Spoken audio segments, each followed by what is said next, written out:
အားလုံးပဲမင်္ဂလာပါကျွန်တော်တို့ pronunciation training စတင်ပါမယ်ဒီ pronunciation training မှာတော့ကျွန်တော်တို့ English ဘာသာစကားမှာရှိတဲ့ English စကားလုံးတွေရဲ့အတန်ထွက်တွေနောက်စာကြောင်းတွေကိုပြောတဲ့အခါမှာဘယ်လိုပြောရမလဲစကားပြောတွေကိုလေ့ကျင့်တဲ့အခါမှာ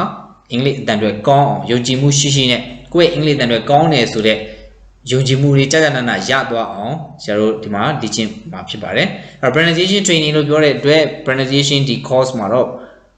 ့ဘာတွေပါလာမလဲဆိုရင်ကျွန်တော်တို့ intro မှာလည်းပြောခဲ့တယ် phonetics နဲ့ဆိုင်တဲ့အကြောင်းအရာတွေပါမယ်အခြားစကားပြောလေ့ကျင့်တဲ့အခါမှာအတန်ထွက်တွေနဲ့သက်ဆိုင်တဲ့အကြောင်းအရာတွေကျွန်တော်ထည့်ပြီးတော့သင်ကြားပေးမှာဖြစ်ပါတယ်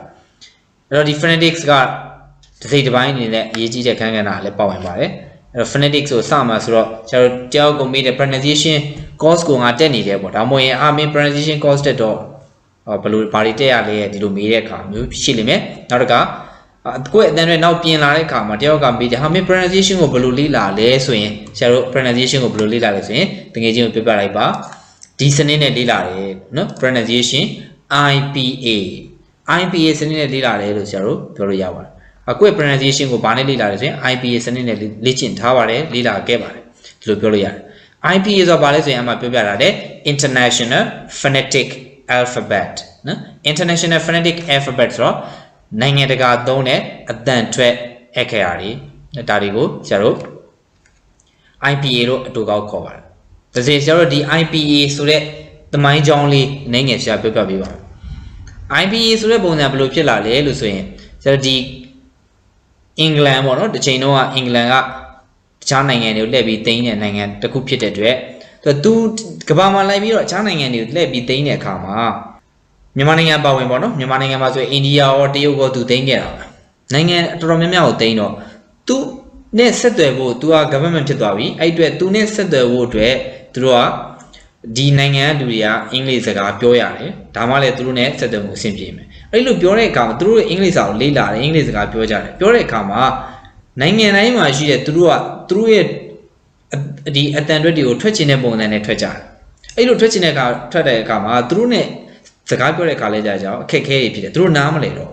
ဒါရှင်းပါတယ်မြန်မာမှာလည်းစဉ်းစားကြည့်ပေါ့မြန်မာနိုင်ငံမှာဆိုရင်ဗမာလူမျိုးပါဝင်အခြားသောတိုင်းရင်းသားတွေအများကြီးရှိကြတယ်ဗမာစကားကိုပြောကြတယ်ဒီမြန်မာစကားကိုဝိုင်းပြီးပြောနေတဲ့အခါမှာတချို့လူမျိုးပြောတဲ့စကားဆိုရင်မြန်မာဘာသာစကားကိုကြားနာလည်းပြောနိုင်တယ်နားလည်းလဲတယ်သို့တော်သူတို့ပြောတာကိုမရှင်းဘူးဖြစ်နေတယ်သူတို့လေတံအခက်အခဲတစ်ခါတည်းအတန်တွေအခက်အခဲပေါ့နော်အဓိကတော့အဲ့လိုမျိုးအခက်အခဲမှာနားမလဲလို့ဖြစ်တယ်ဒါတော့ကိုကမြန်မာစကားတေချာနားလေကျွမ်းကျင်တဲ့သူပေါ့အဲ့လိုပဲသူတို့အင်္ဂလိပ်ကလည်းအဲ့လိုမျိုးခံစားရရှိတယ်သူတို့အင်္ဂလိပ်ဘာသာစကားကိုနားထောင်တဲ့အခါမှာသူတို့သူများကပြောတဲ့အင်္ဂလိပ်စကားကိုပြောတာဒါပေမဲ့သူတို့တချို့အတန်တွက်တွေကသူတို့နဲ့မတူတာမျိုးဟို data ကထွက်ချင်တဲ့ပုံစံနဲ့ထွက်တဲ့အခါမျိုးမှာသူတို့နားမလည်ဖြစ်တယ်ဒီနေရာမှာ accent ကိုဆရာတို့မပြောပါဘူးလေတံကိုဆရာတို့မပြောဘူးဒီ pronunciation သဘောတရားပေါ့အဲ့တော့သူတို့စကားလုံးတွေကိုပဲစိတ်ကူးတဲ့အားထွက်ကြတယ်ပေါ့နော်ဥပမာမြန်မာမှာဆိုရင်ငကိုတော့စာပလင်းတင်းမောင်ဆိုတာမျိုးရှိတယ်နော် surveillance နော်ဒီလိုမျိုးစကားလုံးကိုစာပလင်းဆိုတာမျိုးသုံးတယ်တကယ်အင်္ဂလိပ်စကားမှာဆိုရင်လည်း computer ဆိုတဲ့စကားလုံးကိုဆရာတို့ computer လို့ထွက်တဲ့အခါတခါဒီမှာသူတို့တွေအတွက်နားမလည်ဘူးဖြစ်နိုင်ပါတယ်အဲ့အတွက်သူတို့အင်္ဂလန်နိုင်ငံကဘာလုပ်လဲဆိုရင်အင်္ဂလန်ရဲ့ပြင်သစ်ကဂျာမနီရဲ့ပေါ့နော်အဓိကသူတို့ကအဲ့မှာရှိတဲ့ဆရာတွေပေါ့နော်အဲ့လိုမျိုးဆရာတွေအင်္ဂလိပ်ဒီ pronunciation သင်တဲ့ဆရာတွေသူတို့ကအဖွဲ့အစည်းတစ်ခုဖွဲ့လိုက်တယ်နော်အဓိကတော့စပြီးဖွဲ့တာတော့1886လောက်ကစတာပေါ့နော်1885မှာကျွန်တော်ပါတော့မူရာရှိတယ်အဲ့1886လောက်မှာစတယ်အဲ့လောက်ကနေသူတို့ကစပြီးတော့ဒီဖွဲ့စည်းလေးစဖွဲ့တယ်အဲ့ဒီဖွဲ့စည်းလေးကိုသူတို့ကဘယ်လိုခေါ်လဲဆိုရင် IPA လို့ခေါ်ပါတယ် IPA ဆိုတာ International Phonetic Association နော်သူကတော့ association အဖွဲ့အစည်းတစ်ခုပေါ့ဒီ association ကနေဆရာတို့ဘာလုပ်လဲဆိုရင်အဲ့ဒီအဖွဲ့အစည်းကနေသူတို့ကဒီအတန်ထွက်စနစ်နီးစနစ်သဘောတရားတွေကိုသူတို့ကချမှတ်လိုက်တာပေါ့နော်အဲ့ဒီလိုချမှတ်လိုက်တဲ့အတွက်အဲ့ဒီအဖွဲ့ကချမှတ်ထားတဲ့ဒီနီးစနစ်အခရာလေးတွေကိုကြတော့ IPA International Phonetic Alphabet လို့သုံးပါတယ်ဒါကသူ IPA ဖြစ်လာပေါ့နော်အဲ့တော့အဲ့ဒီလိုနဲ့ तू ကဒီ IPA က तू ဘာအတွက်သုံးဝင်လဲဆိုရင်ကျွန်တော်ပုံမှန်အားဖြင့်ဆိုရင်အဘိဓမ္မာပြုစုတဲ့သူတွေပေါ့နော်ဒါတွေဆိုရင်အသုံးဝင်နေနောက်တစ်ခါနိုင်ငံခြားကျောင်းသားကျောင်းသူတွေဆရာမတွေနောက်တစ်ခါဘာသာဗေဒပညာရှင်တွေဒါတွေအတွက် तू ကအသုံးဝင်တယ်အဓိကတော့ IPA ကဘယ်ဟာကိုအခြေခံထားလဲဆိုရင် Latin alphabet တွေပေါ့နော် Latin သူတို့ကအင်္ဂလန်ကဒီ Latin စကားလုံးတွေကနေအများကြီးသူတို့ယူသုံးထားတာဖြစ်တဲ့အတွက် Latin alphabet တွေဒီမှာ IPA စနစ်ထဲမှာပါတယ်နောက်တစ်ခါဘာသာဒီတချို့တွေဘာသာစကားဖန်တီးတဲ့သူတွေရှိတယ်ဘာသာပြန်တဲ့သူတွေရှိတယ်အဲ့အတွက်သူတို့က ကြာနာနာဖြစ်အောင်ဆိုပြီးတော့ဒီ IPA စနစ်ကိုသူတို့စပြီးတော့တည်ထွင်ခဲ့တာဖြစ်တယ်အဲ့လိုနဲ့တဖြည်းဖြည်းနဲ့သူတို့တွေ IPA စနစ်မှာအများကြီးပဲသူတို့တည်ထွင်ခဲ့ကြတယ်တစ်ပေါင်းများစွာချိန်လိုက်ပေါ့နော်ဒါမှဆရာတစ်ချက်ပြပေးမယ်ဒီမှာ website မှာတစ်ချက်ရှိတယ်ပေါ့နော် website မှာဆိုရင်ဒီမှာဆိုရင် early alphabet ဆိုရှိတယ်ပေါ့နော် early alphabet မှာသူတို့ chain လာခဲ့တဲ့နှစ်တွေပေါ့နော်ဒီမှာရှိတယ်ပေါ့နော် chain လာခဲ့တဲ့နှစ်တွေ1888လောက်ကလည်း chain တယ်နောက်က90အဲ့လိုမျိုးတောက်လျှောက် chain ခဲ့တာပေါ့နော်ဒီ21ရာစုအထိ2015အဲ့အထိတောက်လျှောက်ကိုသူတို့က2016တိအထိ chain နေတော့မယ်ဒါပေမဲ့သူတို့2005ခုလောက်မှာပေါ့နော်အဲ့လောက်ကနေစပြီးတော့သူတို့ကတကယ်အခုနောက်ပိုင်း3နဲ့စနစ်ကိုကြာနာပြန်ပြီးပြင်လာတာပေါ့နော်ဒါမျိုးရှိတာပေါ့โอเคအဲ့ဒါကတော့ဒါ IPA ဖြစ်လာတဲ့တမိုင်းကြောင့်နော် International Phonetic Alphabet ဘယ်လိုဖြစ်လာလဲဆိုရပါဘူးအဲ့တော့တယောက်ကမေးရင်အတန်တော့ဘယ်လိုသင်လဲ IPA စနစ်နဲ့သင်တယ်ဒီလိုမျိုးပြောလို့ရပါတယ်โอเคဒါဆိုရင်ဆရာတို့ IPA စနစ်မှာပါတဲ့ phonetic နော်ဒီမှာ phonetic ဆိုတာပါတယ်ဒီ phonetic ရဲ့သဘောတရားလေးဆရာတို့လေ့လာကြည့်ကြပါအဲ့ phonetic ဆိုလို့လေ့လာမယ်ဆိုတော့အရင်ဆုံးသူနဲ့ဒီ alphabet ကွဲပြားမှုလေးဆရာတစ်ချက်ပြောပြပေးမယ်အဲ့တော့ဒီမှာEnglish alphabet နဲ့ phonetic alphabet ဘယ်လိုကွဲပြားလဲဆိုတဲ့ဟာလေးဆရာတို့တစ်ချက်လေ့လာဖို့လိုအင်္ဂလိပ်မှာလည်း English alphabet ရှိတယ်နော်ဆရာတို့ ABCD နော်ဒါတွေက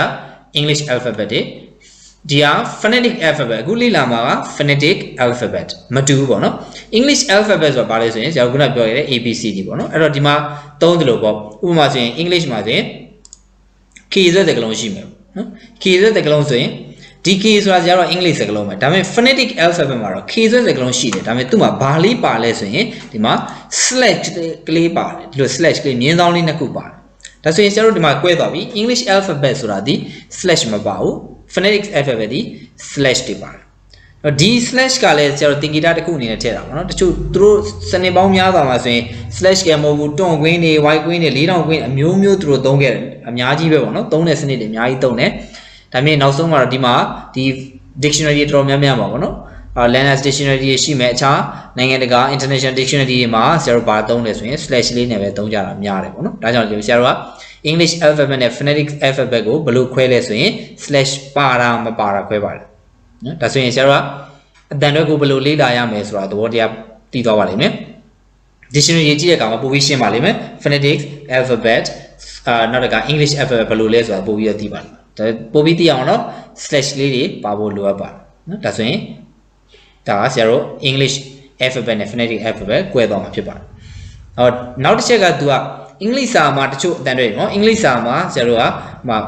J ဆိုတဲ့စကားလုံးပေါ့ J ဆိုရင်ဆရာတို့ဘာထွက်လဲဆိုရင် J ကို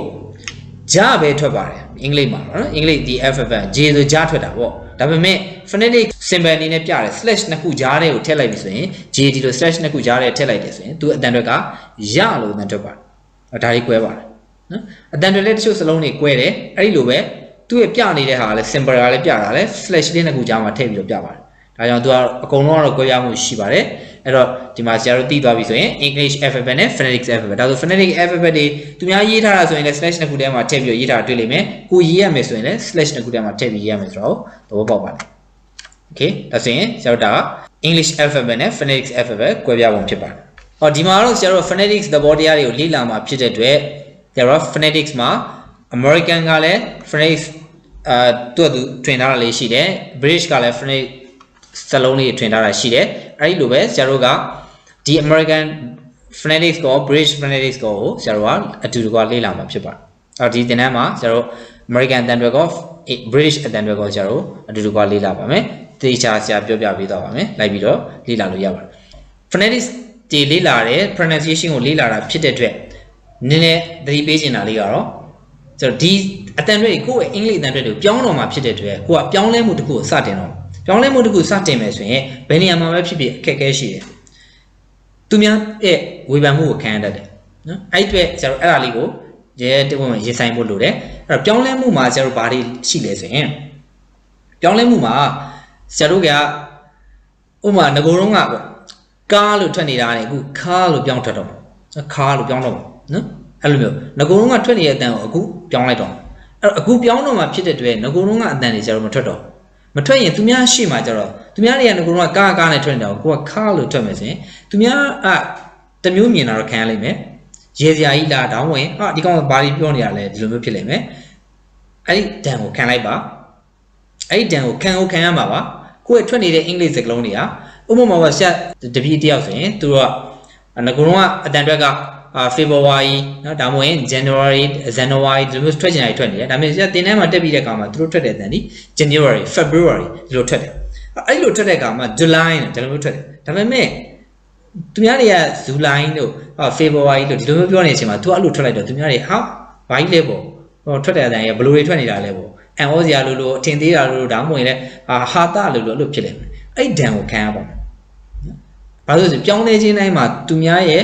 ပြစ်တင်တာတော့၎င်းဝေဖန်တာတော့၎င်းအများကြီးခံရပါလိမ့်မယ်အဲ့အားကိုကြော်နိုင်မှကိုယ့်ရဲ့လိုချင်တဲ့ပန်းနိုင်ကိုရောက်မယ်အဲ့ဒီလိုချင်တဲ့ပန်းနိုင်ကိုရောက်တဲ့ခါမှာလေသူများကငေးကြည့်ရတယ်ဖြစ်သွားလိမ့်မယ်သူများအားကြမယ်သူများအတူယူရတယ်လို့ပြန်ဖြစ်လာပါတယ်အဲ့ခိုက်တန့် changing အခိုက်တန့်ကိုတော့ဆရာတို့ရဲဝင်ရင်ဆိုင်ဖို့လိုအပ်ပါတယ်ဒါလေးကိုတော့ဆရာတစ်ချက်မှားခြင်းပါတယ်နောက်တစ်ချက်ကဘာလိုအပ်လဲဆိုရင်ဆရာတို့တော်တော်များများကအတန်တွက်တွေကိုချိန်တဲ့အခါအတန်တွက်ကိုချိန်တဲ့အခါတတိထားမှာနှစ်ချက်ရှိပါတယ်ပထမဆုံးတစ်ချက်ကမြန်မာသာကိုချိန်တဲ့အခါမြန်မာသာကိုချိန်တဲ့အခါမှာမြန်မာအတန်တွက်တွေကိုဆရာတို့ချိန်မှမရှိပါဘူးအဲ့ဒါတွေကိုသွားချိန်ရင်အဲ့ဒါကဟိုကြီးစရာကြီးပို့ဖြစ်သွားပါတယ်အဲ့တော့အင်္ဂလိပ်စကားပြောတဲ့အခါမှာအင်္ဂလိပ်အတန်တွက်တွေကိုချိန်ပါမြန်မာစကားပြောရင်ကိုယ်ကပြောနေကြပုံဝင်းကျင်မှာပြောနေကြအတန်တွက်တိုင်းလိုက်ပြောပါမဟုတ်ရင်ဆရာတို့ကရည်စရာဖြစ်သွားပါတယ်ဥပမာခုနကတော့ car လို့ကွာအင်္ဂလိပ်စကားပြောရင်တော့ I want a car ဆင်ပြေတယ်ဒါပေမဲ့မြန်မာလိုပြောချင်တော့ငါ car တစ်စီးဝယ်ချင်လို့လုံးဝအဆင်မပြေပါဘူးငါ car တစ်စီးဝယ်ချင်လို့ဒီလိုမှအဆင်ပြေပါဘူးဒါလေးကိုတော့သတိထားဖို့လိုအပ်ပါတယ်အဲ့ဒါကိုသတိမထားနိုင်ဘူးဆိုရင်ဆရာတို့ကအဆင်မပြေပါဘူးကားနဲ့သူများနေရာမှာကားလို့ပဲပြောမှအဆင်ပြေပါမယ် car လို့တော့ပြောရင်အဲ့ဒါဟာတာဖြစ်ပါတယ်ဒါပေမဲ့အင်္ဂလိပ်စကားပြောတဲ့အခါကျရင်တော့ car ဆိုတဲ့အတန်တွေဖြစ်အောင်ပြောပါအဲ့လိုပဲကြောင်းနေမှာဆိုရင်ကင်းand queen ရွေးတယ်ကင်းနဲ့ queen ရွေးတယ်ဒီလိုပဲပြောပါစကားပြောရင်တော့ king and queen ဒီလိုသေချာပြောလို့ရပါတယ်အဲ့တော့ဆရာမှားကျင်တာကဘာလဲဆိုရင်ချင်းချင်းတွေကိုသူများကဝေဖန်တဲ့အခါပဲဖြစ်ဖြစ်ကိုယ်ကိုယ်တိုင်ချင်းချင်းကိုသေချာလုပ်ရမယ်အဲ့လိုပဲသူများဝေဖန်တဲ့အခါမှာချင်းညက်ခံပြီးတော့ရင်ဆိုင်နိုင်ဖို့လိုအပ်ပါတယ်နောက်တစ်ချက်ကအင်္ဂလိပ်စကားပြောတဲ့အချိန်မှာပဲအတန်ချင်းပါမြန်မာစကားပြောတဲ့အချိန်မှာအတန်ချင်းပြီးတော့မပြောပါနဲ့โอเคဒါလေးကိုဆရာမှားကျင်ပါတယ်အဲ့တော့ခုကစပြီးတော့ကိုယ့်ရဲ့အတန်တွက်တွေကိုစပြီးချိန်မှာအတန်တွက်တွေကိုပိုင်ပိုင်နိုင်နိုင်စပြီးလုပ်လို့ရပါတယ်โอเคဒါဆိုရင်ဆရာတို့နောက်ဗီဒီယိုတွေမှာအတန်တွက်နဲ့ဆိုင်တဲ့ဟာတွေဆက်ပြီးတော့လေ့လာပါမယ်အားလုံးပဲ bye bye